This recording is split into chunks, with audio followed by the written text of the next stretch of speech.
नमस्कार दोस्तों, finally Jharkhand police की कांस्टेबल आरक्षी की जो सीटें हैं वो आ चुकी हैं वैकेंसी, और जेएसएससी एग्जाम लेने जा रही है। इस पे हम बात करेंगे। देखिए, इस बार जो यहाँ पे एग्जाम हो रही है इसमें न सिर्फ रिटन एग्जाम इंपॉर्टेंट है, बल्कि इसमें आपको बहुत सारी चीजें जिसको ऐड किया जाएगा, कुछ मार्क्स भी ऐड किए जाएंगे, उस पर हम बात करेंगे। ठीक है, तो सारी चीजें आपको देखनी जरूरी है। तो ये काफी महत्वपूर्ण चीज है जो इस बार एक नई चीज आपको यहाँ पे जो है देखने को मिल रही है। देखिए, सबसे पहले बात करें तो एग्जाम तो जेएसएससी ले रही है। इस एग्जाम का नाम ये है झारखंड आरक्षी प्रतियोगिता परीक्षा 2023। नियमित और बैकलॉग दोनों वैकेंसीज में एडेड हैं। और यहाँ पे यदि बात करें तो मिनिमम जो यहाँ पे शुल्क है वो 100 रुपीज़ है। एज वगैरह सारी चीजें हम यहाँ पे चर्चा करेंगे।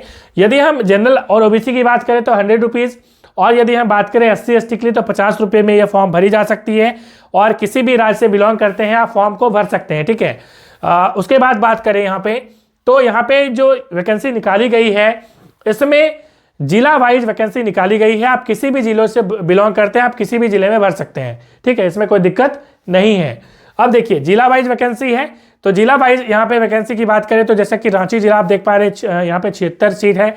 इसमें आप देख पा रहे हैं कि अनारक्षित जो है, मतलब अनरिजर्व जिसे कहते हैं, जनरल जिसको कहते हैं, आपके मेल में 6 है, फीमेल में 44 है।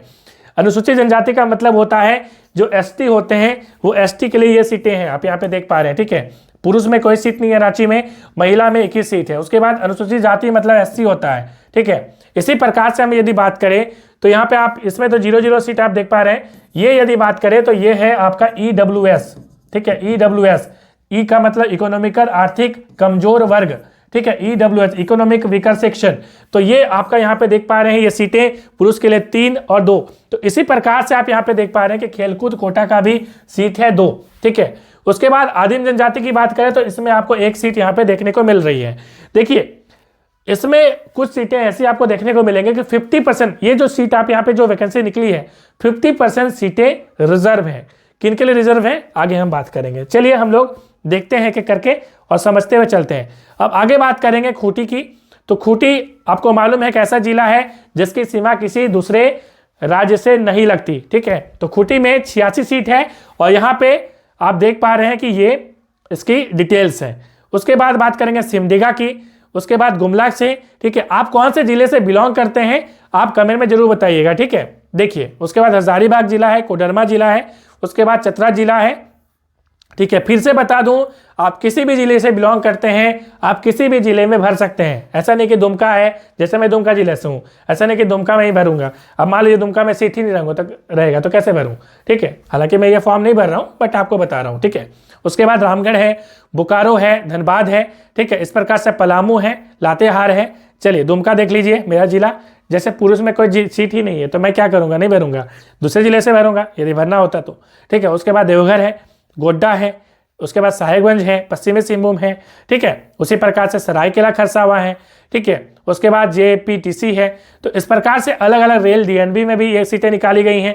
ठीक है, तो यहाँ पे आप देख पा रहे हैं अलग अलग जगहों पे ये सारी सीटें आप यहाँ पे डिटेल्स में देख पा रहे हैं। ये है बैकलॉग वैकेंसी, पुरानी वैकेंसी। ठीक है, तो बैकलॉग जो वैकेंसी है उसमें आप यहाँ पे सीटों का विवरण यहाँ पे देख पा रहे हैं। ठीक है, तो इस प्रकार से हम लोग देखते हैं। उसके बाद हम लोग आगे सिलेबस पे बात करेंगे, तो आप देखते हुए चलिए ताकि आपको यहाँ पे सही लगे। और इसकी जो पीडीएफ फाइल है वो टेलीग्राम में और एनालाइज फॉर यू ऐप में भी डाल देता हूँ मैं, तो जरूर analyse for you app download कर लीजिए जहाँ पे मैं टेस्ट लेता हूँ। ठीक है, और वहाँ पे क्लासेस भी आपको मिल जाती हैं। चलिए आगे बात करते हैं। पहले तो आप पे स्केल देख लीजिए। ठीक है, तो पे स्केल जैसा कि आप देख पा रहे हैं कि जो पे मैट्रिक्स है वो 3 लेवल का है और ये इसकी पे स्केल है। ठीक है, आपको मैट्रिक आपकी होनी चाहिए मिनिमम। आपने यदि मैट्रिक किया हुआ है, ठीक है, तो आप इसको भर सकते हैं। आप किसी भी राज्य से मैट्रिक किया है आप इसको फॉर्म भर सकते हैं। ठीक है, आपकी अब हायर क्वालिफिकेशन है कोई दिक्कत नहीं है, उसको मत दिखाइए, मैट्रिक से आप इसको आराम से भर सकते हैं। ये सारे विभाग है जहाँ पे इसकी जो है पोस्टिंग होगी और ये ग्रुप सी की पोस्ट है।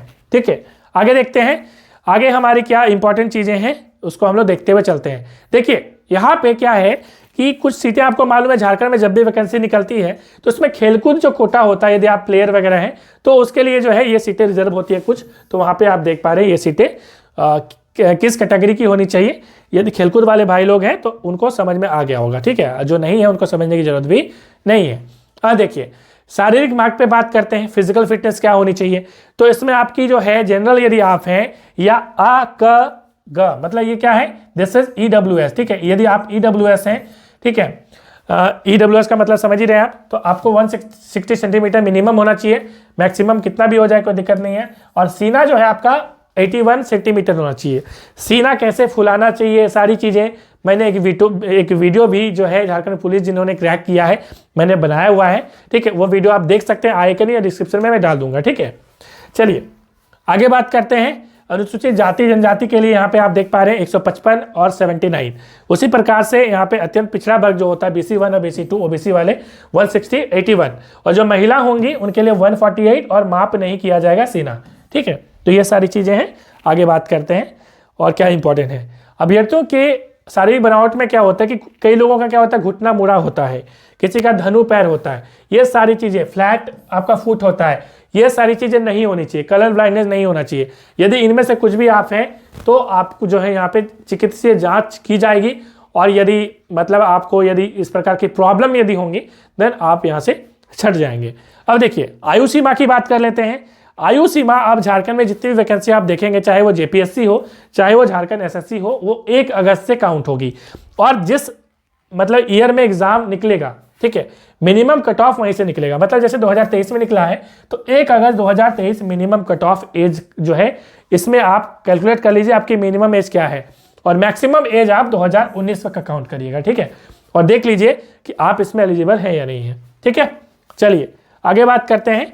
और हमारी क्या न्यूनतम उम्र सीमा यहाँ पे जैसा कि आप देख पा रहे हैं 18 वर्ष न्यूनतम उम्र सीमा होनी चाहिए, ठीक है। किस डेट में होनी चाहिए, तो 1 अगस्त 2023 को होनी चाहिए, ठीक है। अधिकतम उम्र सीमा कितनी होनी चाहिए, जनरल के लिए 25 वर्ष है, कब होनी चाहिए, 1 अगस्त 2019 को होनी चाहिए। उसके बाद OBC 1 और 2 के लिए किया है तो 27 वर्ष है पुरुष के लिए, महिला के लिए कितनी है 28 वर्ष है। इसी प्रकार से SC ST के लिए कितनी है 30 वर्ष है। समझ गए बात। चलिए भूत जो पूर्व सैनिक होते हैं उनको 5 साल की यहाँ पे छूट दी जाती है। अब देखिए ये जो एग्जाम होगा वो OMR पे होगा, ठीक है, OMR सीट पे एग्जाम होगा, ठीक है, मतलब CBT कंप्यूटर पे एग्जाम नहीं होने वाला, ठीक है। अब देखिए यहाँ पे क्या इंपॉर्टेंट चीज़ है, आगे हम चलेंगे ताकि आपको चीज़ें और क्लियर हो जाएं।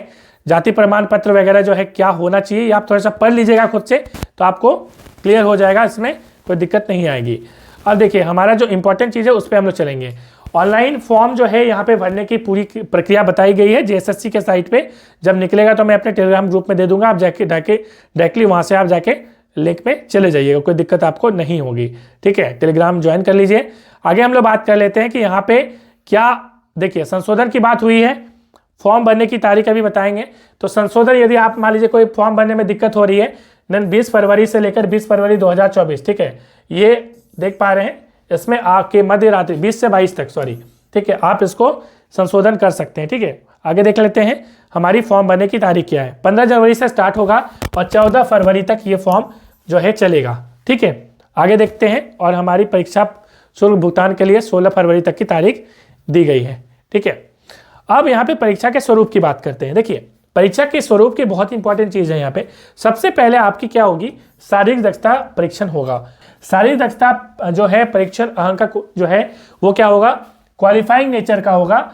जैसा कि मैंने आपको बताया कि रिटन एग्जाम भी इसमें होगा, तो रिटन एग्जाम जिसमें आप रिटन एग्जाम में जितना मार्क्स लेके आएंगे उससे मेरिट बनेगा, ठीक है। रिटन एग्जाम में क्या होगा आगे हम बात करेंगे।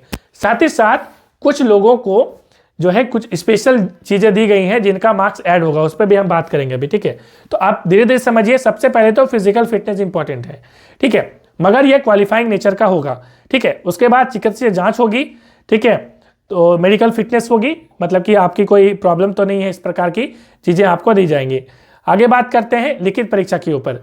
तो लिखित परीक्षा जो है यहाँ पे आपका लिया जाएगा OMR सीट पे होगा, और यहाँ पे जो होगा इसमें आपको एक आप प्रश्न यदि सही बनाते हैं देन आपको 3 मार्क्स मिलेंगे, और यदि आप एक गलत करते हैं तो 1 मार्क्स काट लिए जाएंगे, मतलब 1/3 आपका क्या है नेगेटिव मार्किंग है, ठीक है। अब आगे हम क्या करेंगे यहाँ पे लिखित परीक्षा में, देखिए अब यहाँ पे आपकी यहाँ जो पेपर होंगे वो होंगी 2। जनरली CGL में 3 पेपर था, मगर इसमें 2 पेपर होने वाले हैं। एक पेपर तो आपका रीजनल लैंग्वेज का होगा, क्षेत्रीय जो जाति मतलब कि जो भाषा होती है, इनमें से कोई भी आप लैंग्वेज उठा लीजिए जो आपको अच्छा लगे, ठीक है। कोई भावना के साथ नहीं चले जाइएगा। जनरली ज़्यादा लोग खोटा लेते हैं, आप हिंदी ले सकते हैं, इंग्लिश, कोई भी लैंग्वेज आप यहाँ पे ले सकते हैं। खोटा की टेस्ट सीरीज जो है हमारे एनालाइज फॉर ऐप पे उपलब्ध रहती हैं। ठीक है, आप कोई भी भाषा हालांकि ले सकते हैं। इसमें 100 प्रश्न आने वाले हैं। हम यदि पेपर 1 की बात करें जिसमें रीजनल लैंग्वेज होगा, 100 MCQ का प्रश्न होगा। ठीक है, मेरिट में इसका जो है ऐड होने वाला पेपर 1 का भी। उसके बाद होगा पेपर 2। पेपर 1 में आपको 30% लाना अनिवार्य है, हालांकि आप ज़्यादा ही लाइएगा, क्योंकि आपका यदि 30% यदि लेके आइएगा तो कभी आपको सिलेक्शन होगा ही नहीं, है ना। पेपर 2 क्या है, पेपर 2 में आपको 2 भाग होने वाले हैं। हिंदी भाषा संबंधित एक होगा पेपर 1 में, और इसमें हम यदि बात करें तो इसमें आपको प्रश्नों की संख्या जो है वो 50 होगी। इसमें आपको क्या होगा, तो हिंदी का अनुच्छेद मिलेगा। मतलब अनुच्छेद का मतलब है कि आपको एक कहानी लिखा रहेगा और उसी के नीचे प्रश्न रहेंगे और उसी को आंसर देना है। उसके बाद ग्रामर का प्रश्न रहेगा, मुहावरा वगैरह रहेगा। ठीक है, ये सारी चीज़ें होंगी।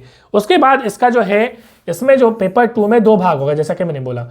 पेपर इसमें क्या होगा, पहला तो हिंदी होगा, ठीक है, और दूसरा जो है यहाँ पे वो भाग 2 में वो क्या होगा, तो इसमें सामान्य ज्ञान होगा। ठीक है, सामान्य ज्ञान होगा, GS होगा। ठीक है, सामान्य ज्ञान। इसमें सामान्य ज्ञान में 25 प्रश्न रहेंगे और 25 प्रश्न जो है न्यूमेरिकल एबिलिटी का होगा, मतलब मैथ्स वाला रहेगा। ठीक है, तो आप समझ गए होंगे।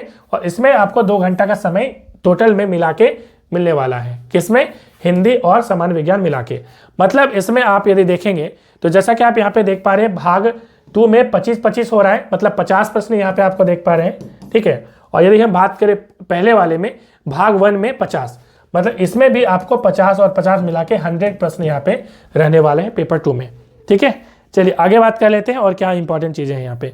देखिए, यहाँ पे कुल अंक आपका 300 है, क्योंकि आपका एक प्रश्न में जैसा कि आपने बोला कि 3 मार्क्स यहाँ पे मिलेंगे, तो 100 प्रश्न है तो 100 × 3, तो वही लिखा है 300 टोटल मार्क्स यहाँ पे होने वाला है। ठीक है, अब आगे देख लेते हैं। तो यहाँ पे जैसा कि बता रहा था कि शारीरिक जो दक्षता परीक्षण है वो क्या होगा, इसमें आपको दौड़ किया जाएगा। ठीक है, तो इसमें दौड़ आपकी कराई जाएगी और 10 किलोमीटर जो है वो 60 मिनट में दौड़ना है पुरुषों के लिए। ठीक है, इसमें आपको दौड़ जाना है, इसके पहले आपको दौड़ने की जरूरत नहीं है, मतलब इसमें क्वालिफाइंग नेचर का होगा, बस आपको दौड़ जाना है। ठीक है, महिलाओं के लिए 5 किलोमीटर 30 मिनट में दौड़ना है। ठीक है, बस इतनी आपकी क्वालिटी होनी चाहिए। दौड़ अभी से स्टार्ट कर दीजिए, मतलब प्रैक्टिस करिए, क्योंकि सबसे पहले आपका फिजिकल टेस्ट ही होगा, दौड़ ही होगा। ठीक है, उसके बाद आपका जब इसमें आप पास कर जाएंगे, फिर आपका क्या होगा, चिकित्सीय जांच होगा, मेडिकल टेस्ट होगा। ठीक है, और मेडिकल टेस्ट आप जैसे ही क्वालिफाई कर जाएंगे फिर आपका रिटन टेस्ट होगा। तो इतनी चीज़ें आप आई होप समझ में आ गया होगा। जैसा कि हम रिटन टेस्ट की बात कर रहे थे कि मेरिट जो लिस्ट होगी वो रिटन टेस्ट के आधार पे होगी। ठीक है, जो आप यहाँ पे देख पा रहे हैं। तो पेपर 1 और पेपर 2 की हम जो बात कर रहे थे उसी के को मिला के यहाँ पे मेरिट लिस्ट बनाया जाएगा। मगर यहाँ पे क्या है, एक यहाँ पे थोड़ा सा एडिशनल चीज़ दिया है, मैं आपको दिखाना चाहूँगा। देखिए, यहाँ पे कुछ चीज़ें हैं कि कुछ लोग ऐसे हैं जिन्होंने जो एग्ज़ाम है वो कहाँ से दिया हुआ होगा। देखिए यहाँ पे, झारखंड सरकार द्वारा या केंद्र सरकार द्वारा प्राप्त रक्षा शक्ति विश्वविद्यालय से स्नातक अथवा डिप्लोमा की उपाधि प्राप्त उत्तीर्ण कर चुके हैं, तो उन्हें आरक्षी के पद पर नियुक्ति में निम्न प्रकार की जो है वेटेज दिया जाएगा, मतलब प्रेफरेंस दिया जाएगा, उसमें मार्क्स ऐड हो जाएगा। जैसे मान लीजिए पेपर 1 पेपर 2 मिला के किसी को मान लीजिए 300 में मान लीजिए 200 आया। अब उसमें क्या होगा कि यदि किसी ने डिस्टिंक्शन लेके आया, मतलब 75% या उससे ज़्यादा लेके आया है, देन उसमें 10 मार्क्स ऐड हो जाएगा। यदि किसी ने फर्स्ट क्लास लेके आया, मतलब 60% लेके आया है, ठीक है, देन उसमें क्या होगा कि उसको 60% से 75 के नीचे में 8 मार्क्स ऐड हो जाएगा। इसी प्रकार से सेकंड क्लास के लिए 6 मार्क्स और फर्स्ट पास के लिए 4 मार्क्स ऐड हो जाएगा। ठीक है, तो ये मेरिट में बहुत महत्वपूर्ण भूमिका निभाने वाला है। तो आई होप आप चीज़ें समझ गए होंगे। तो कोई भी डाउट होगा कमेंट में पूछिएगा। मिलते हैं नेक्स्ट वीडियो में। Thanks for watching.